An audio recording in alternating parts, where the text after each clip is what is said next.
Hello mga kabalaunching! So for today's video, pupunta tayong bayan. Ito nga aking taga-video ay yung jacket lang naman ang nakukunan. And nandito nga kami sa bahay namin. So ayan, kasama ko si Kata. Siya yung nagbe-video pero ang sama nakuha niya kasi yung jacket ko lang. Halos lang yung jacket ang nakukunan niya. Ito na nga, palabas na kami. Ayan, papunta na kaming bayan. Bibili nga pala tayo ng Jollibee for today's video. Andito na nga pala tayo sa bayan. So ayan, papunta na tayo sa Jollibee. Ayan, nag-blurred pa kasi yung mga video. Sabi ko nga kay Kata, videohan niya ako pagpasok ng Jollibee. Oh my God, ang laki ko na talaga. Pagkapasok nga namin, sobrang daming tao. Ayan, pumila na din kami agad. Habang nakapila nga pala kami, ayan, nag-iisip na din kami ng o-orderin. Naka-order na nga pala kami, ayan. Binibidyohan ko lang. Umupo na nga kami dito sa may take-out na upuan. Maganda pa kami dyan ni Kata. Maya nga ay tinawag na din kami kasi nandiyan na daw yung order namin. Ayan nga, habang kinukuha ko yung order, repeat lang sa akin yung order ko, tapos ay kinuha ko na din agad. Uuwi na nga pala kami kasi nakabili na tayo ng Jollibee na ipapakain sa mga angkan. Paglabas nga namin, ayan, nakulong yung motor namin pagka namin, ang dami ng tricycle na nakaharap. Buti na lang tinulungan kami na makalabas. Sobrang tagal kaya namin naghihintay doon, init-init po sa lubos. Buti na lang nakakita kami ng totoo sa. Pauwi na nga kami dito, pero jacket pa rin yung bibidyo na. Bakit ganun? Ano bang meron sa jacket na yan? At lagi mo na lang yung binibidyohan, kaya lagi nakapokus sa jacket na lang yan. Pauwi na nga kami at para makakain na din ang mga uligis. Eto na nga at nakarating na kami sa aming bahay. Siyempre, mamaya kayo kumain. May piling vlogger pa dito. Mamaya kamay na yan. Gutom na nga sila pero medyo tinatagalan ko pa ang pagbibideo dito. Sabi ko nga ay okay na itong video na to at gutom na rin ako. Pagkasabi ko nga na yun, abay may nakahanda ng pinggan. Ay baby, kain na tayo. Ha? Ito naman ay konti lang ang kanin. Laki-laki ng chicken. Punta muna ako dito sa isang tabi at para ako makapag-video ng aking sarili na habang nakain. Ayan, syempre papakita ko muna sa inyo ang aking kinakain niya pala chicken joy, tapos gravy. Ayan, nag-video lang ko ng sarili ko para may pang hindi ko alam, basta.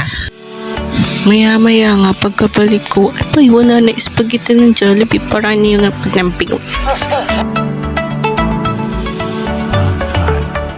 Ito po yung mga nag-uubos ng Jollibee, sina Lali. Hello mga kabalaunching, so for today's video, gagala tayo. Andito nga pala tayo Kalamother. Pupunta nga lang pala tayo sa labasan kasi may nagtitinda doon ng ice cream. Ako nga lang pala dito si Joven, si Nakata, tapos si Nalali, si Ivan, tapos si Daylan, si Nakata at saka si Mary. Tingnan nyo naman dito si Daylan, gusto na atang umuwi, hindi pa kami nakakabili niyan. Natagalan niya kami dyan kasi pabalik-balik si Daylan, ayaw niyang pumunta ata sa ice cream. Sobrang init kasi ngayon kaya naisipan namin mag-ice cream. Ang usapan niya lang kasi namin pupunta kami court, tapos sabi ni Nakata gusto daw nila ng ice cream kaya bumalik sila, kumuha sila ng pera. So ayan na si Nakata. Tingnan nyo naman ang kabulaunching nyo, nagmamaigim maglakad kaya ayan, tuloy na dapayan. Buti na lang din napasubsob yung mukha, tas wala naman siyang sugat. Dito ka nga kami pumili. Ayan, namimili na sila kung ano yung bibilhin nilang ice cream. Pili nga nila ay tig to 20 pesos lang kasi low budget tayo. Maganda yung tig to 30 kasi ang daming yung toppings. May mga toppings kasi yung 30. So ayan lang yung tig to 20. Hindi ko nabidyo yung 30.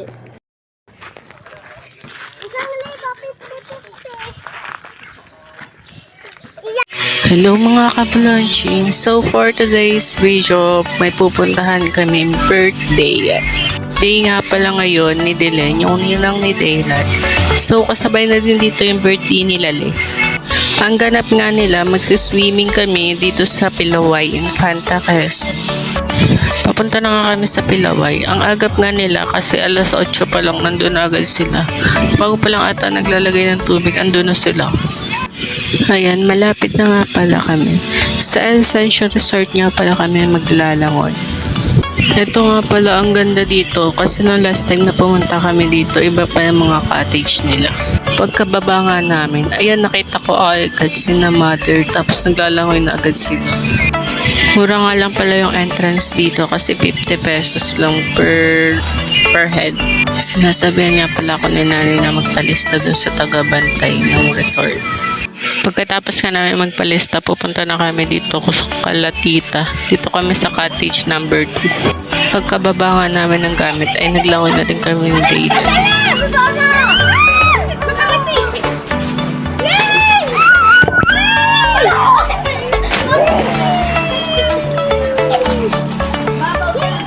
Kita niyo naman, tuwan-tuwa na naman si Daylan. Paglangoy na naman.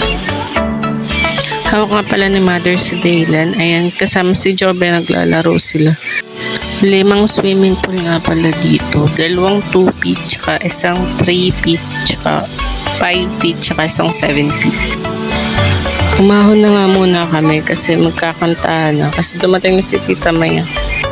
Ito nga pala yung mga handa nila. May kanin, giniling, beef stick, pansit, spaghetti, cake, tsaka may chop suey din.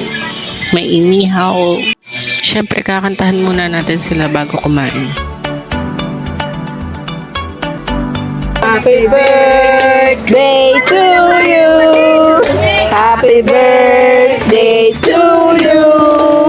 Happy birthday, happy birthday, happy birthday. Maligayang bakit. Happy birthday,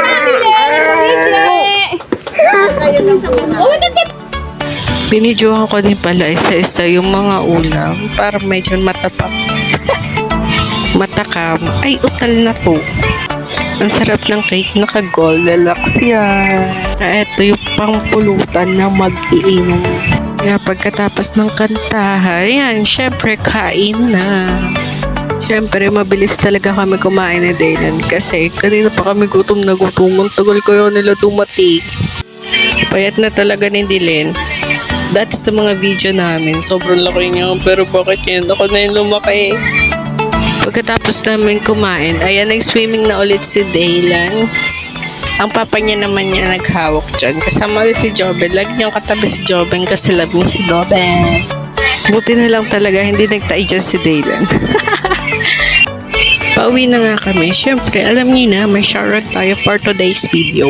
Napatawa ko dyan kasi binidyohan ko pa yung Sharon ko. Pagka-uwi nga namin, ayan, tulog ang baby.